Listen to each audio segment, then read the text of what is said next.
All right, welcome in everyone. Thank you for joining today's business development webinar. We have a very special guest with us, and anyone who was at our conference this last year probably got to meet Debbie Marcello, who is the CEO of Happier at Home, one of our newer franchise partners, but we've already had a couple closed deals and a lot of really good momentum going. But today, Debbie's joining us as more of our industry expert on the senior care industry, obviously extremely popular industry for business owners the last decade plus. But we're going to be looking at the latest news. What are some of the more emerging trends in senior care and what they could mean for you and the conversations you're having with your candidates as you refer clients over to Happier at Home and senior care franchises. So we'll save questions for the end unless you have something you want to bring up at the time. Just raise your hand, utilize that chat. I'll keep an eye on that. And with that, Debbie, first, I want to thank you for joining us today. I know you're very busy running Happier at Home, but we appreciate your time. And I'll go ahead and hand the floor over to you. Thank you so much. It's a pleasure and an honor to be part of the BAI and to be able to present today. I feel I have a lot of knowledge to bring to everyone. It's just trying to squeeze it all in the time we have. But yes, I am the founder and CEO of Happier at Home. Today, what we will be talking about and covering is just basically an introduction and context in the market. We're going to be looking at where the senior care market is headed and how to stay ahead of the curve. That's something that we're always trying to do. Myself and my leadership team always looking at emerging trends. So we're bringing our franchisees the best options and the best way to be able to leverage their franchise of Happier at Home to make a great business for themselves. We're going to look at key trends in senior care, what the impact for your brokers are, and strategic takeaways. So just a little bit of background about myself. I do want you to feel very confident in me being an expert in this field. I'm a registered nurse, certainly a lifelong entrepreneur, and I have vast experience in home care. I was on a New York State cabinet for healthcare change, in which people such as myself that are intimately involved in the healthcare system can give feedback to our legislature of proposed bills and things like that. I also was a director of nursing for a licensed home care agency in New York State, and also a vice president of a very large continuum of care retirement community. So I bring a lot of vast experience in healthcare and the home care field. I was recognized as one of the influential women entrepreneurs in 2022, and specifically in Rochester, we have the University of Rochester Simon School of Business. So won a huge scholarship there. So both bringing experience of home care and the business experience. I go on to our local Fox News channel as their senior care expert, and just really enjoy being able to teach our franchisees how to run a successful business. So if you've never heard the term the silver tsunami, it is here. It is those baby boomers coming of age where they're going to be needing care, and it is going to continue to grow. So we are not plateauing. By 2029, there's going to be 71.4 million Americans that are 65 and older. So this, as the Americans age, there's just still a need for in-home care services. And that in combination with the actual home caregivers, the family caregivers aging up, is kind of giving us an unprecedented time of really the need of home care. Speaking of the revenues that are that are potential, it's projected to generate over 107 billion in 2025. And our next slide will look at kind of the projections over till 2030. So this is being driven by the rapidly aging population.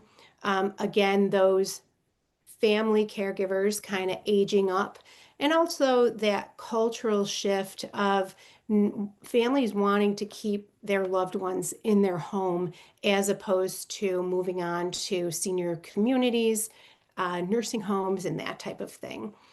Uh, as you may know, there's so much more technology. There are different medications. We've had such advances in healthcare and treatment that our seniors are living longer. So those longer lifespans mean longer periods that they're going to need care in their home. So really needing that planning and all of the services that are involved holistically looking at that and having someone be able to stay home. So if we're looking at trends in senior care, this chart here shows revenue in billions.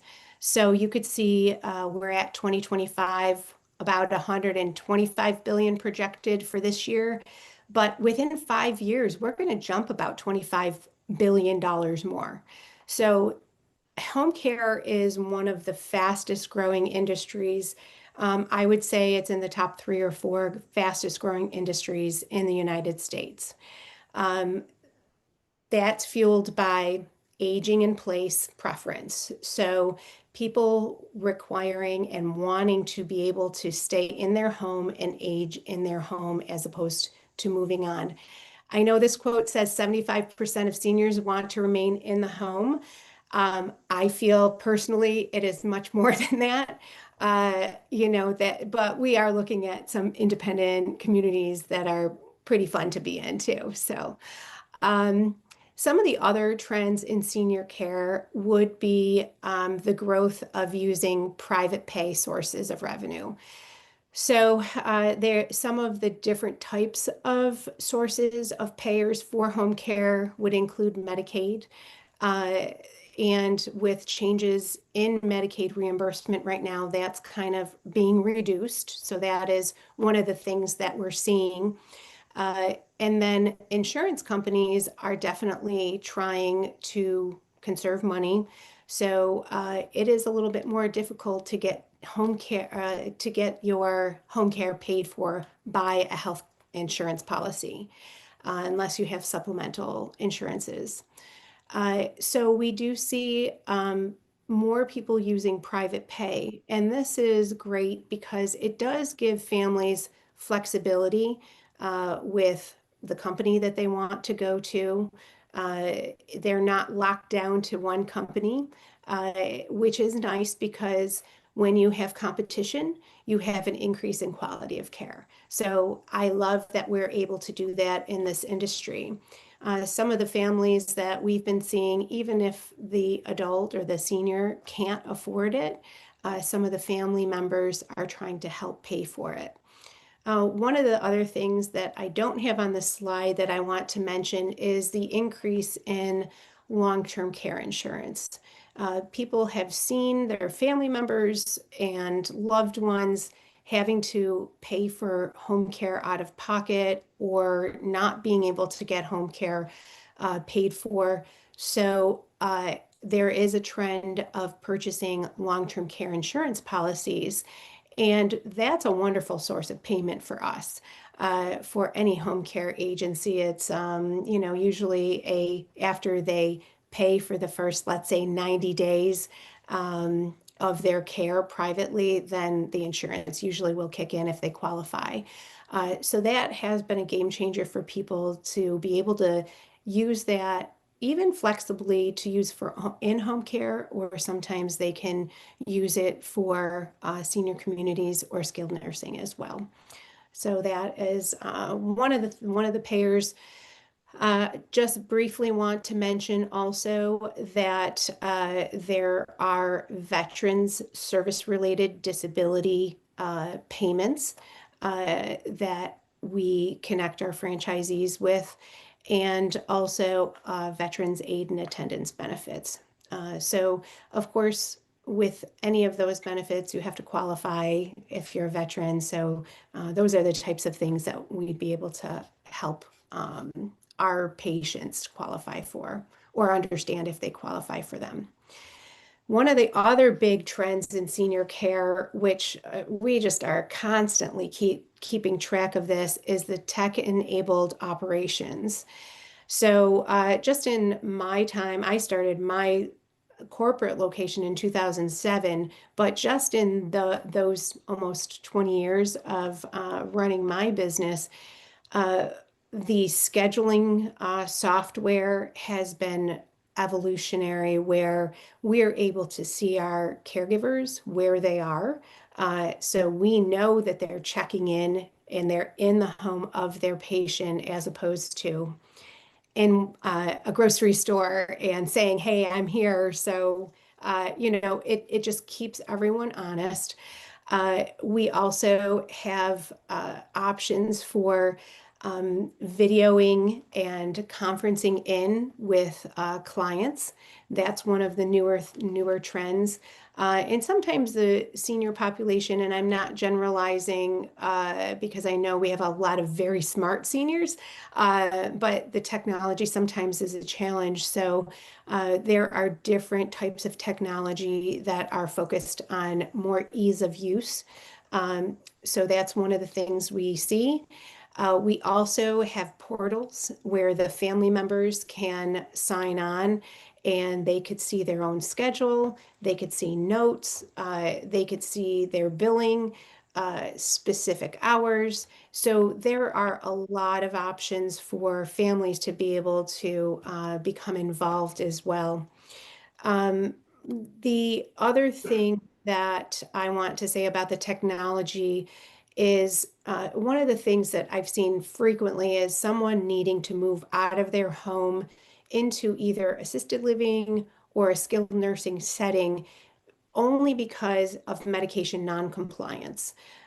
So if you have technology that helps to administer the medications in the home, it helps to lengthen the time that they could stay in their home. So, for example, one of the things that we use is a medication dispensing machine. It's very innovative. It is connected to the cloud, so there's a portal that the family could sign on, doctors can sign on. You could see what the patient's compliance is. You could see when the medications are running out. And this has definitely been a game changer for some people that really has helped them to be able to stay home if they've had memory problems and it's caused, overdosing or non-compliance of their medications as well. A couple other tech-enabled operations would include GPS fencing of the actual house and the yards to make sure if someone has that wandering propensity that they aren't wandering and we know where they are. And some of this actually reduces the number of hours required for a caregiver to be in the home and gives them a little bit more freedom. Debbie, just a Um, quick question on that. With these kind of technological advancements in your industry, from the broker's perspective, a lot of the times when they get CQs back or they're talking to their candidates, a lot of people like want to go with brands where they're on the cutting edge of the industry's technology. So, what are good questions for brokers to ask senior care brands they're talking to ensure that this is a brand staying up to speed on where a senior care company should be technology wise?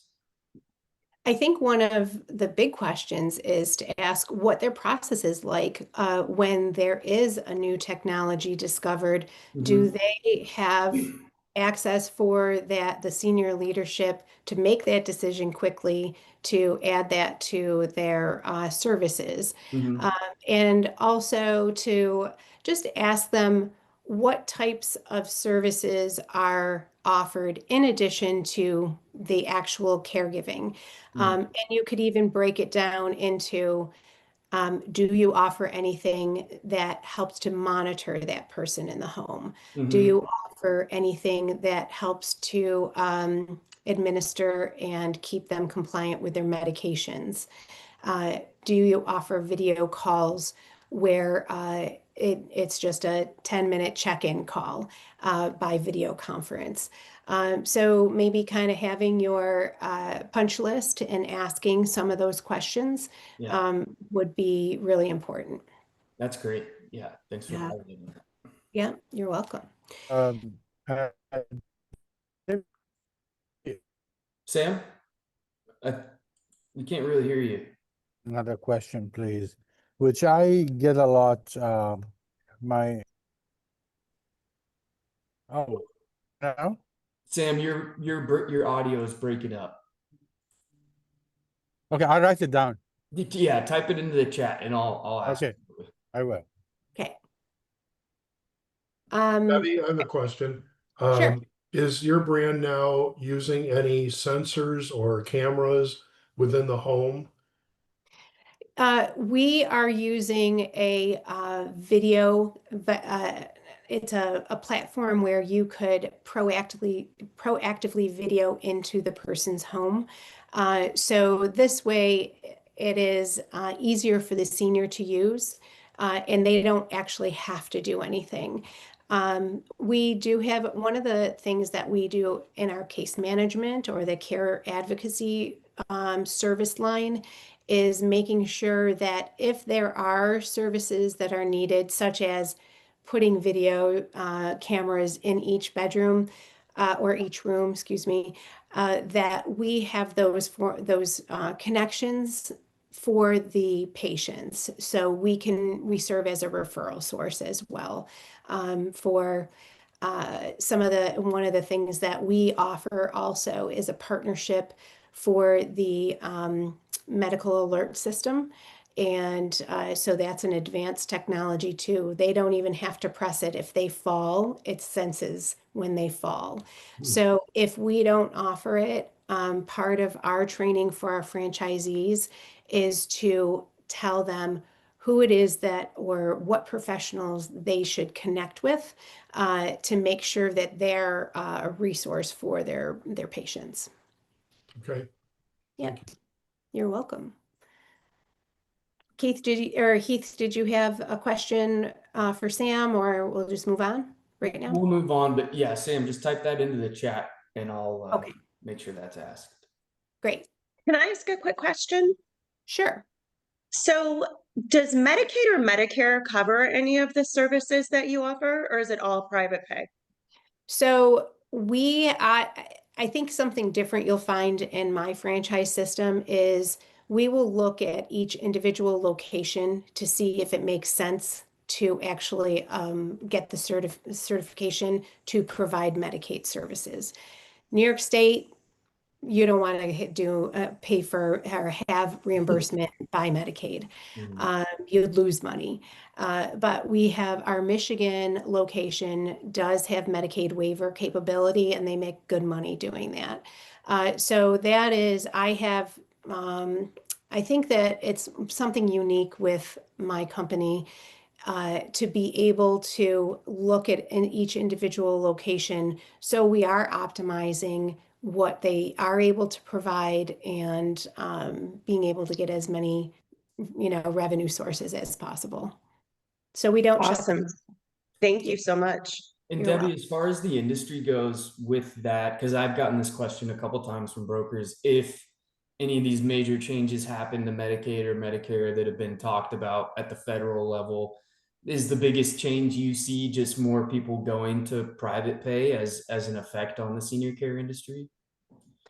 From Medicaid, it is hard to make the jump from Medicaid to private pay because you have to prove to get Medicaid that you can't afford the private pay. Yeah, right. So unfortunately, there are a lot of people that then need to move to Medicaid-based nursing homes, or Mhm. there are very few assisted living facilities that take Medicaid. I mean, sometimes they're required in their counties to have a certain number of beds for assisted living in Medicaid. Okay. So I would say it just ends up being kind of a gap in care when someone in Medicaid, the hours are cut back. Mhm.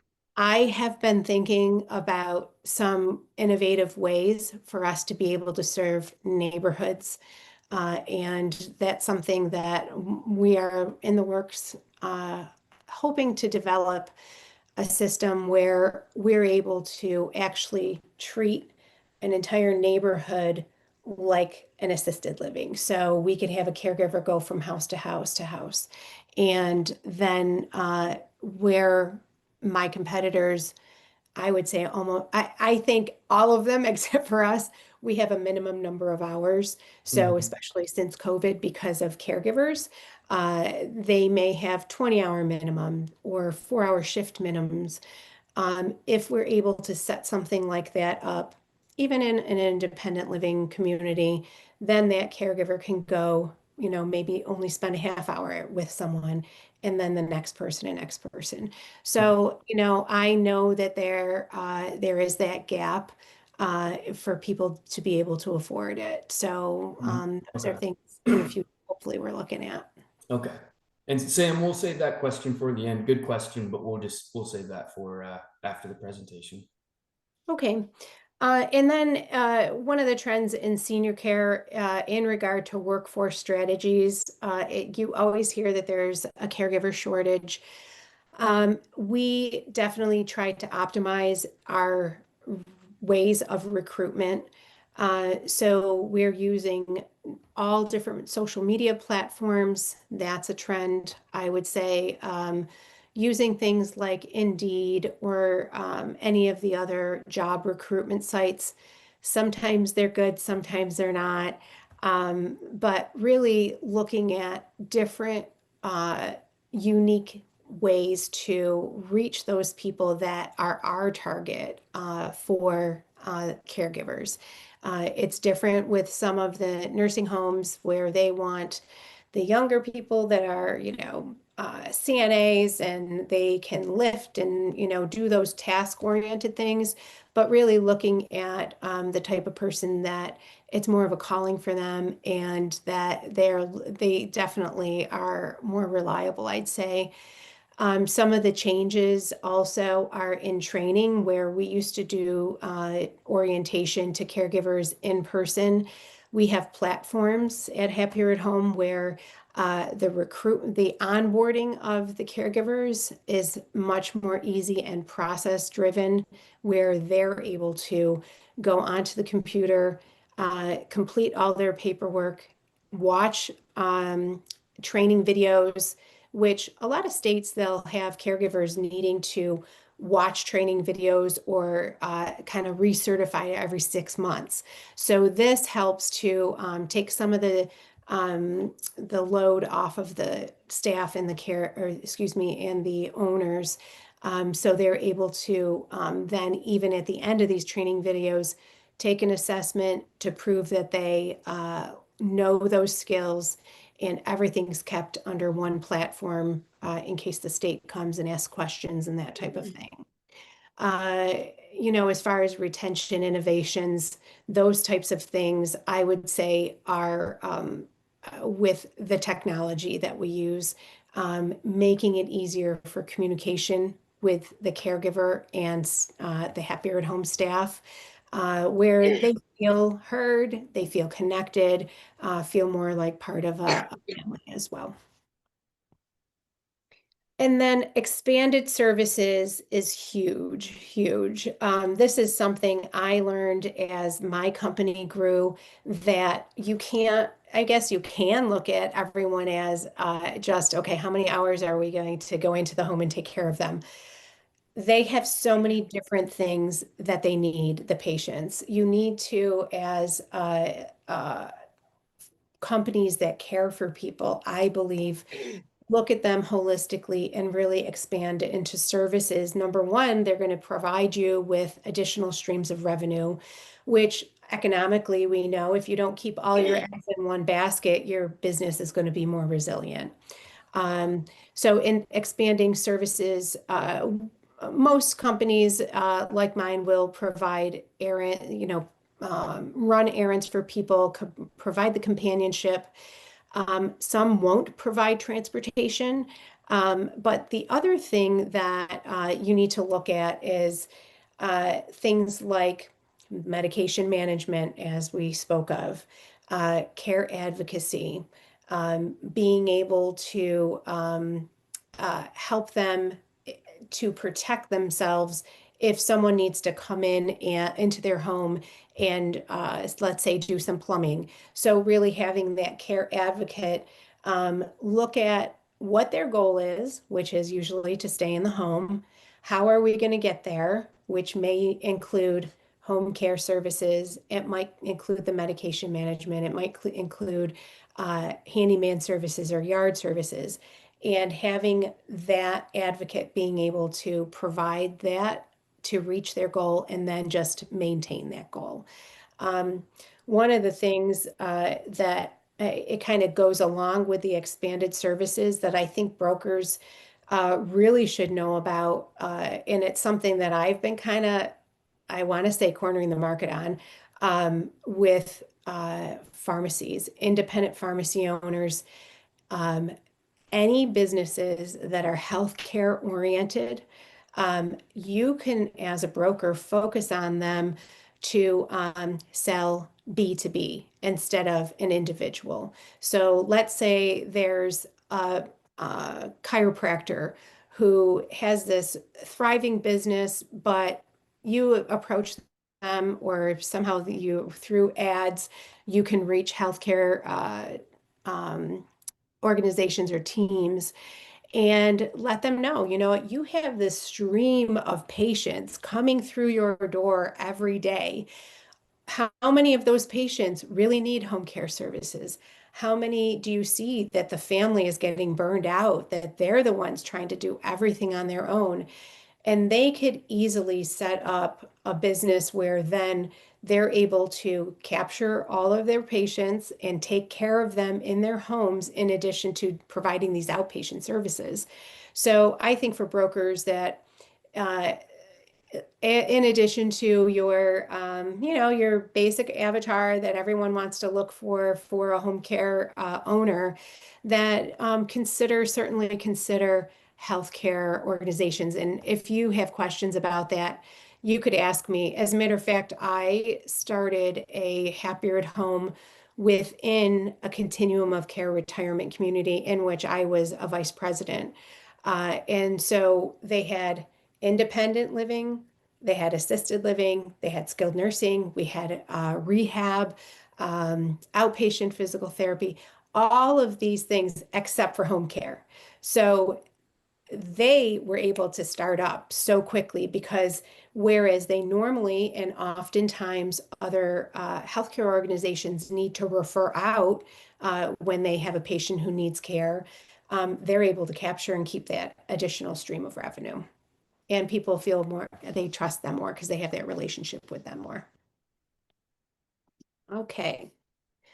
So some strategic takeaways that honestly, the demand is going to keep climbing. Yes, there's competition out there, but you even see some of these large healthcare systems merging because they want to be able to start a home care business.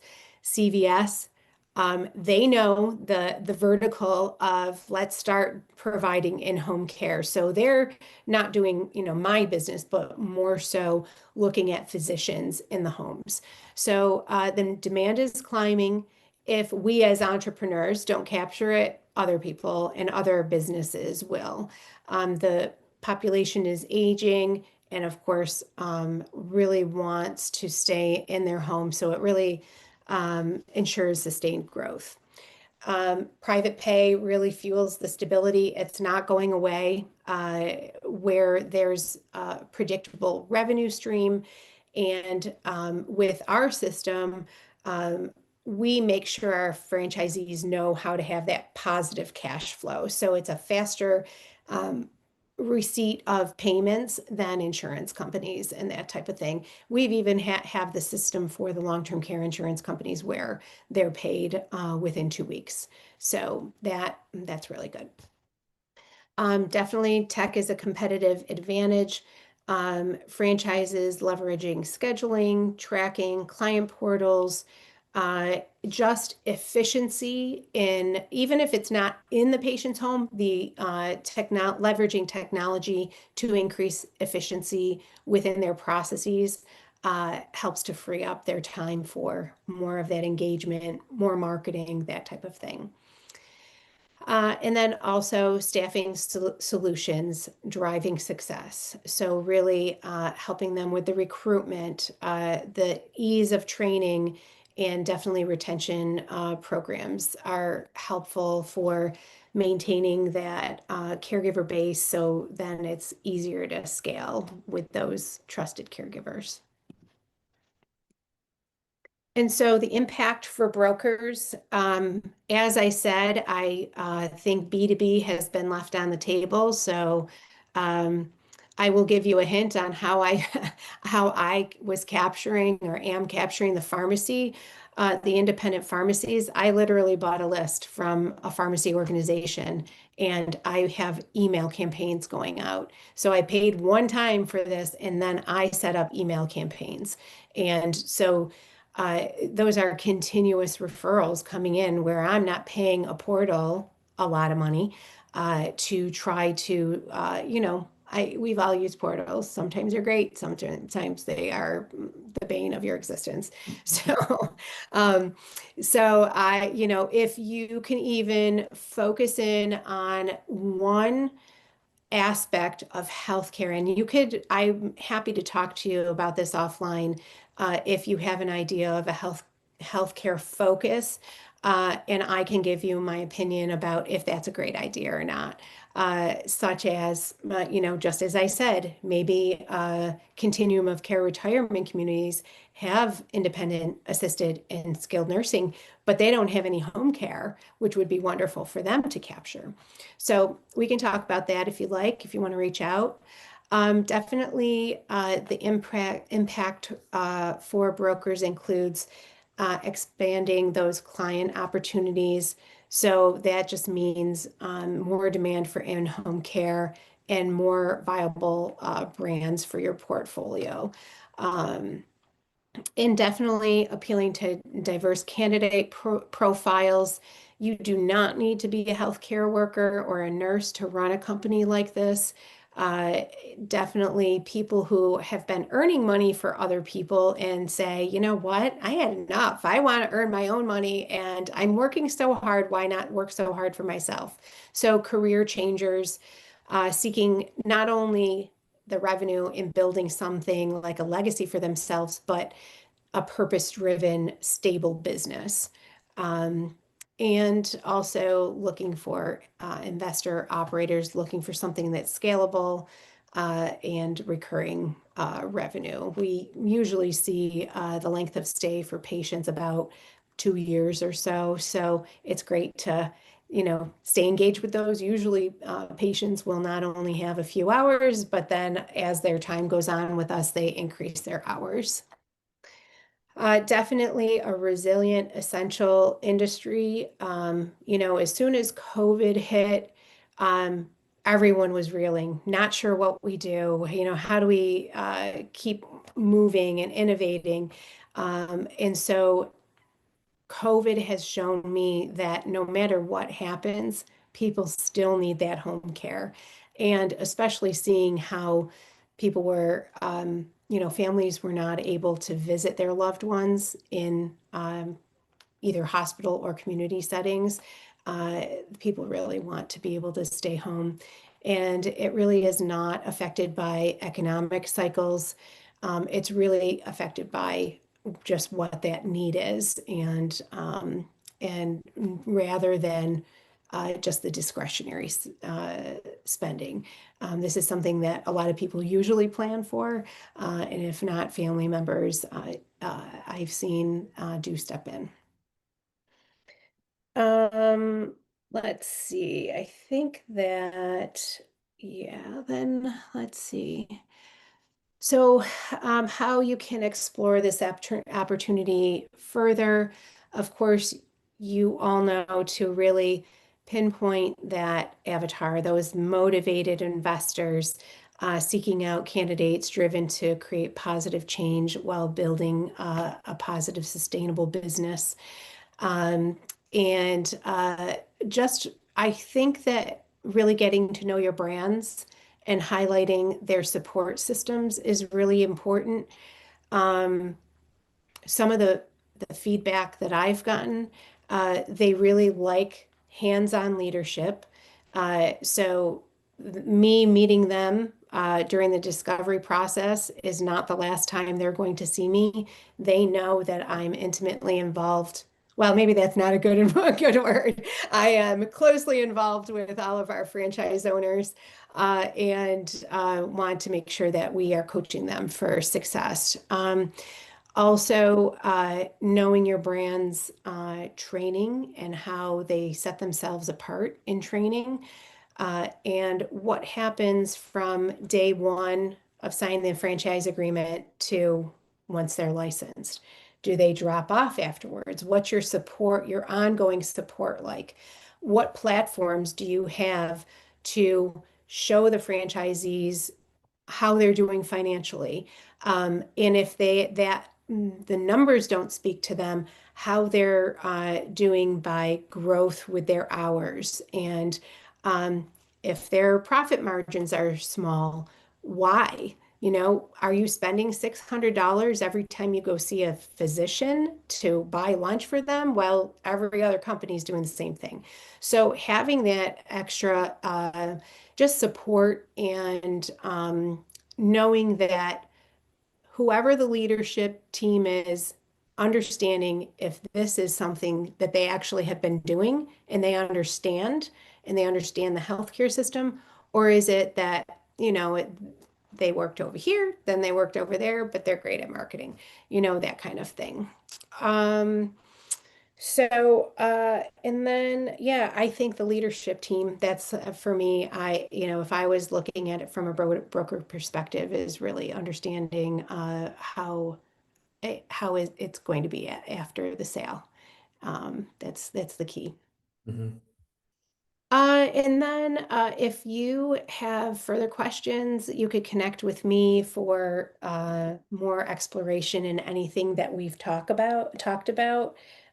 You could also, I'm saying this not as a plug, but if you go on to the happierhomefranchise.com website, that is our more of our sales type of website. There are tons of videos that I've made.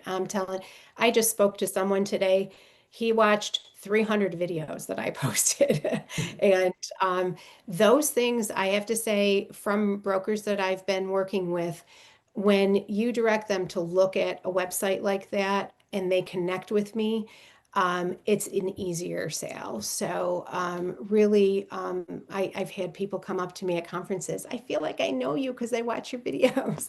So I feel like, in summary, if you have more questions, I'd be happy to answer them. But there are a lot of short little FAQs on the happierhomefranchise.com website. So I think that's all I have, folks. There's some just feedback. We have testimonials from franchisees. It is, I can read these to you, but it's really repeating the things that we have been talking about. So, yeah. And I think that's it. I have time for questions if you like. Yeah, that's great. Thanks so much, Debbie. I think one of my big takeaways, because I get this question from brokers a lot, all these senior care companies, it seems like they're all doing the same thing. How do I help differentiate for my candidate? I think, like you said, the two things to make sure they focus on is the technology. Like, what technology is that brand implementing to make those systems more efficient. And then staffing has been a huge question with senior care, even before COVID, just because the number of caregivers you can typically have. So asking about, what they do for staffing solutions to recruit and retain. Do you think those are the two fields you see senior care companies differentiating themselves in that industry right now? Is the technology and staffing? So I would say yes. However, one of the big things is the how do you differentiate yourself with your services? So Hmm. if I'm in a community, we have a happier at home and we have another competitor, and we both go to the same doctor to market to them. Mhm. How can I set myself apart? Number one, what services can we offer? Mhm. Because if you go to any referral source and say, "What's your problem? I want to solve it." And it is going to be, well, my patient's not taking their meds, my patient's not getting to their appointments, they're not following up. So looking at having these different service lines is really a game changer. Yeah. When I walk into a doctor's office with a medication dispensing machine, it gets their attention. Normally, it's like so hard to get in to talk to someone. But when they see something different like that, and it sets you apart. So Mhm. I would say that even more so than the others. I think for the brokers to be able to say, yes, the technology is more up to date, but for you to tell your candidates that, listen, these are different streams of revenue for you. Economically, it's the smart thing to do because you don't have all your eggs in one basket. But you definitely, if this patient doesn't need medication management, they may need just home care, Mhm. or the family is living afar, so they need to have a care advocate to be able to stay home. So, Mhm. yeah, definitely the different streams of revenue, I'd say, is number one if you look at it Okay. from growth perspective. Yeah, yeah, absolutely. And then I'm just curious, from your point of view, like you mentioned, there's a much wider base of candidates that are becoming a good fit for senior care, or actually are starting to just see the benefits of the senior care industry. So have you noticed it's become less of the emotionally driven, like they had a bad experience with a loved one in senior care before, now they want to get into that business? Obviously, lots of people still like that, but have you noticed an uptick in more of the financially motivated people that are coming to you interested in happier at home because they've heard all about how booming the senior care industry has become? Has that become a trend on your side? What I've been seeing is maybe the personal experience Mhm. of, oh my gosh, I had 24-hour care for my mom before she died. We spent so Mhm. much money. I'm interested in making that money. Yeah. So yes, financially driven, but usually it's because they had a personal experience in it, or Yeah. they know someone who owns another home care company. Mhm. And it is great to have that personal experience so you could that helps with your story with marketing. You go to speak to social workers, it is not a sales call. It's, hey, you know what, this is what I went through and I Mhm. know this is needed and I want to help people.